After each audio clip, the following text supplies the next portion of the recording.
Hi, this is Julie Cohen, and I'm speaking with Zarja Cibej, founder and CEO of MyTamarin for 3 Minutes Max. Zarja, how did desire for work-life balance impact your career path? Hi, Julie. So it didn't impact my career in the way that I would be changing jobs or roles, but every day it forced me to ask myself, am I doing everything I can in order to have a good work-life balance? Wow, so that takes a lot of energy. How did you do that? How did you fit that into your daily work and life?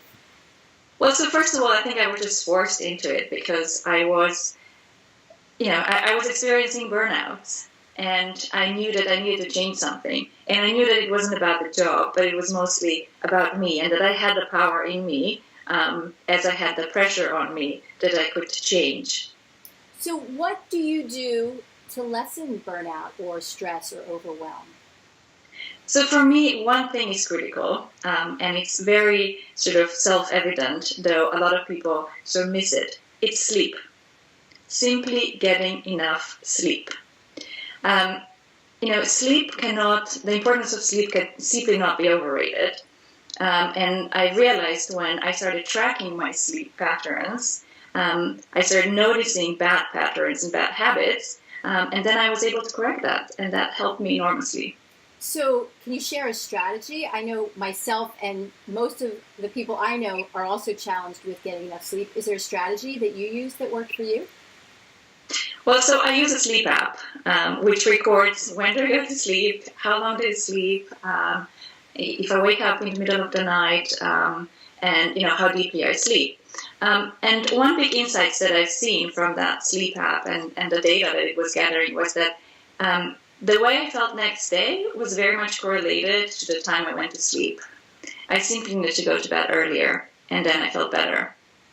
So, for a busy professional and now a CEO of your own organization, how do you make that commitment to go to sleep earlier?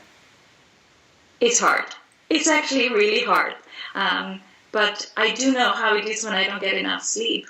And especially as a relatively young parent with two little kids, I've seen what lack of sleep did to me. And so I try to remember every night when I want to do more work that actually if I go to bed early, I'll be much more efficient next day. Okay, so briefly, final question. If you could give just one piece of professional advice, what would it be? So if it wasn't sleep more, it would be workout. Because you just asked me, how do you find time for sleep? But if you sleep enough, still, how can you find enough time for work? I find that if I work out, I create more hours in total for work, effective hours. Great. Well, thank you, Zarja, for sharing your expertise and insight for 3 Minutes Max. Thank you. It's been my pleasure.